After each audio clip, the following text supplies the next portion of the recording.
Hello to all. हमने पिछले lecture में या पिछली वीडियो में देखा था, क्लोनिंग के बारे में देख लिया था।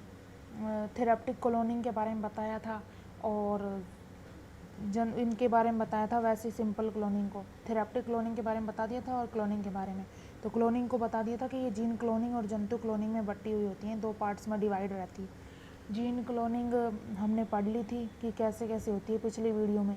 अब अपन बात करेंगे जंतु क्लोनिंग के बारे में। जंतु क्लोनिंग जो होती है इसको प्रजननीय क्लोनिंग भी बोला जाता है, जो कि मेनली 3 पार्ट्स के अंदर डिवाइड रहती है। पहली भ्रूण क्लोनिंग या एम्ब्रियो क्लोनिंग या ब्लास्टोमियर क्लोनिंग, एंड सेकंड केंद्रक स्थानांतरण तकनीक, न्यूक्लियर ट्रांसफर मेथड, और थर्ड आता है होनोलुलु टेक्निक। तो भ्रूण क्लोनिंग या एम्ब्रियो क्लोनिंग के बारे में अपन पढ़ने जा रहे हैं, जो कि जंतु क्लोनिंग का फर्स्ट पार्ट है।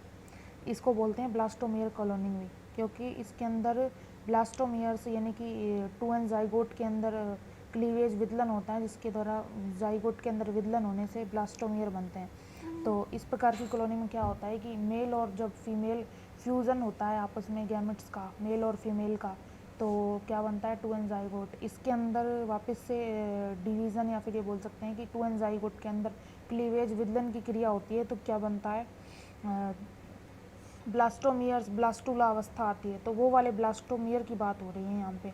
तो क्लोनिंग की इस प्रोसेस के द्वारा परिवर्तित हो रहे भ्रूण के ब्लास्टूला से कुछ सेल्स को पृथक किया जाता है, यानी कि ब्लास्टूला 2 एन जाइगोट, ये ब्लास्टूला अवस्था होती है ये।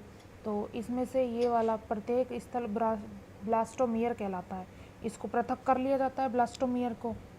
तो इसको क्या किया जाता है कि जिन्हें अलग संवर्धन माध्यम में संवर्धित कर पुनः एक सेल से सेल्स का गुच्छा तैयार किया जाता है और इसे पुनः यूट्रस में रोपण हेतु स्थानांतरित कर दिया जाता है।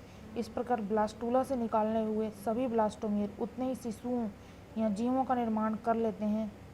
बनने वाले सभी शिशु ट्विंस कहलाएंगे इसमें, यानी कि ब्लास्टोमियर जो होते हैं ये बहुत सारे यानी कि शिशु का निर्माण कर सकते हैं। वो सारे क्लोन जो होंगे वो ट्विंस कहलाएंगे, क्योंकि एक दूसरे के जुड़वा होंगे, इनमें हूबहू एक जैसे बनेंगे ये। तो हाँ, तो आगे अपन तो ट्विन कहलाएंगे वो। और ट्विन बनने की जो प्रोसेस क्रिया होती है वो ट्विनिंग कहलाती है। इसमें बनने वाले सभी ट्विन्स उस परिवर्तित हो रहे भ्रूण के क्लोन होते हैं, ना कि माता पिता के। यानी कि माता पिता के क्लोन नहीं होंगे वो ब्लास्टोमियर में बनने वाले, वो जो ब्लास्टूला अवस्था में बनने वाले ब्लास्टोमियर जो होंगे उनके जैसे ही दिखाई देंगे। तो ये जैसे हमने देखा कि फीमेल और ये मेल ये आपस में फ्यूज़ हो गए और 2 एन जाइगोट का निर्माण कर लिया रिप्रोडक्शन के थ्रू। तो अब इस जाइगोट के अंदर क्लीवेज होगा, विदलन होगा। तो इसमें क्या बनेंगे, ब्लास्टूला अवस्था आएगी, ये ब्लास्टोसील हो गई, ट्विनिंग की क्रिया होगी, यानी कि ट्विंस बनेंगे। तो ब्लास्टूला है जो ये इसके अंदर जो ये जो हो गए, ये प्रत्येक खंड ये शिशु का निर्माण कर सकता है, 4 से 5 शिशु का निर्माण कर सकता है, यानी कि खूब सारे बन सकते हैं। और ये एक सेल्स का एक गुच्छा बन गया। अब इसको यूट्रस के अंदर रोपित करने से क्या होगा कि शिशु बनाए जा सकते हैं, यानी कि जो हूबहू अपने माता पिता के समान नहीं होंगे, बल्कि उनके समान होंगे जो इसके जुड़वा हैं, यानी कि इन ब्लास्टोमियर्स के।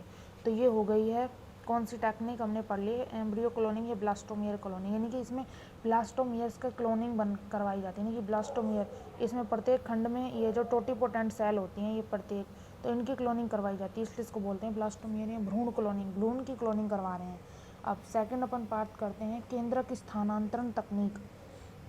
इस तकनीक को सबसे पहले 1969 में जेबी गोल्डन के द्वारा दिया गया था, जिसमें मदर के एग सेल को केंद्रक विहीन करके, यानी कि ई न्यूक्लियोटाइड बोलते हैं उसको, क्योंकि न्यूक्लियस हटा दिया गया, इसमें शरीर के अन्य सेल से लेकर केंद्रक का स्थानांतरित कर दिया जाता है।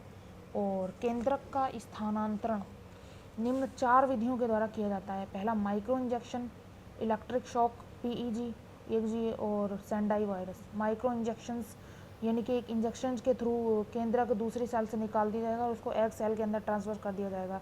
और इलेक्ट्रिक शॉक दे करके, झटके दे करके इन सेल्स को आपस में। फिर पीईजी, पॉलीइथाइलिन ग्लाइकोल नाम है जिसका, एक रसायन के द्वारा और फिर है सेंडाई वायरस, ये भी एक उद्दीपन है एक तरह का, यानी कि इन चारों के थ्रू जो ई न्यूक्लियोटाइड सेल है, यानी कि उसको न्यूक्लियस को उसमें मतलब ट्रांसफ़र कर दिया जाता है। जैसे कि ये देखो, इसको बता सकते हैं ये एग सेल है, यानी कि, और ये अदर सेल ले ली, और एग सेल है, इसमें से अपन ने न्यूक्लियस हटा दिया है, इसका साइटोप्लाज्म ले लिया और अब इसके कैरेक्टर लाने हमें अदर सेल के, तो इसका न्यूक्लियस ले लिया और इसको आपस में जोड़ दिया। अब जोड़ किस चीज़ विधि के द्वारा? माइक्रो इंजेक्शन के द्वारा, इलेक्ट्रिक शॉक, पीईजी वायरस। तो इसको इसके द्वारा जोड़ने पर, यानी कि यहाँ बाहर की साइड, यानी कि इसको अंदर भी तो जाने के लिए टाइम लगेगा, उसके लिए निम्न प्रकार के रसायन वगैरह और कुछ विधियाँ काम में ली जाती हैं, ये 4 जो बता रही हैं। तो micro injection, electric shock, PEG, Sendai virus के द्वारा। तो इस तरह से अपन ने संवर्धन माध्यम रखे हैं और ये अंगों का निर्माण कर सकती है। इस तकनीक के द्वारा 1996 में इयान विलवुड और उनके सहयोगियों के द्वारा रोजेन हिल इंस्टीट्यूट में डोली भीड़ का निर्माण किया गया था, जो कि somatic cell nuclear transfer system के थ्रू आता है। हाँ, तो न्यूक्लियर सिस्टम देख लिया, न्यूक्लियर ट्रांसफ़र टेक्निक देख ली। तो न्यूक्लियर ट्रांसफ़र टेक्निक के थ्रू ही एक डोली भेड़, आपने नाम सुना होगा, उसका निर्माण हुआ था। तो उसमें क्या किया गया था कि ब्लैक हेडेड शिप, यानी कि काले मुंह वाली या सिर वाली एक शिप भेड़ ली थी, पहली वाली, जिसको अपन ने नाम दे दिया पहली। और एग सेल, उसकी एग सेल ली थी।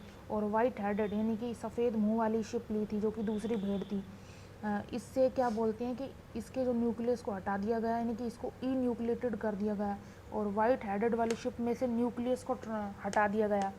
अब इस ई न्यूक्लिएटेड और जो न्यूक्लियस है, इसको आपस में जोड़ दिया गया। और change in electric magnetic field, यानी कि पीईजी जो रसायन है, उसके थ्रू इस न्यूक्लियस को इस एग सेल में, यानी कि ब्लैक हेडेड फेस वाली भेड़ के अंदर ट्रांसफ़र कर दिया गया। तो आगे इस तरह से ये ट्रांसफ़र, ये इसमें विदलन की क्रिया हुई और क्या बन गया कि ये क्लोन तैयार हो गए। इसको transfer into uterus mother second. और कौन सी ली थी? वो ब्लैक हेडेड शिप ली थी, यानी कि दूसरी काली हेड वाली भेड़ ली थी। और इसका जो बर्थ हुआ था, फिर इसको मतलब ये वाला जो क्लोन, इसमें बर्थ, इसका जन्म हुआ था, तो डोली भेड़ का निर्माण हुआ, जो कि वाइट हेडेड। उसके लक्षण कैसे थे? वाइट हेडेड वाले। अब क्यों थे वाइट हेडेड वाले के ही क्यों थे? क्योंकि इसका वाइट हेड वाली भेड़ का न्यूक्लियस लिया गया था, और हम जानते हैं कि जिसका न्यूक्लियस लिया जाता है उसके लक्षण आते हैं, क्योंकि उसमें डीएनए पाया जाता है, ऐसा होता है। तो इस तरह से डोली भेड़ का, डोली शिप का निर्माण किया गया था। हाँ, तो थर्ड अपन ने 2 देख लिए हैं, एम्ब्रियोनिक क्लोनिंग या भ्रूण क्लोनिंग, जिसको ब्लास्टोमेयर क्लोनिंग कहते हैं। और सेकंड देख ली अपनी न्यूक्लियर ट्रांसफ़र सिस्टम या टेक्निक। अब थर्ड है होनोलुलु तकनीक। ये न्यूक्लियर ट्रांसफ़र टेक्निक और होनोलुलु टेक्निक जो है बिल्कुल सेम है, पर इसमें अंतर ये है कि यहाँ पे सेल को G0 G1 स्टेज के अंदर लिया गया था। यानी कि G0 G1 स्टेज का अर्थ है कि सेल विश्राम अवस्था में थी, उसमें ना कोई डिवीज़न हुआ था, यानी कि सेल्स को G0 G1 स्टेज में लिया गया, कोई डिवीज़न नहीं था इसमें। तो ये इसका मेन अंतर है होनोलुलु तकनीक। ये भी सेम इसी की तरह ही है, न्यूक्लियर ट्रांसफ़र सिस्टम की तरह ही। हाँ, तो अगर आपको वीडियो अच्छा लगा हो तो लाइक, शेयर एंड सब्सक्राइब करें, और अगर कोई दिक्कत हो तो कमेंट सेक्शन में पूछना मत भूलिए। Okay, thank you.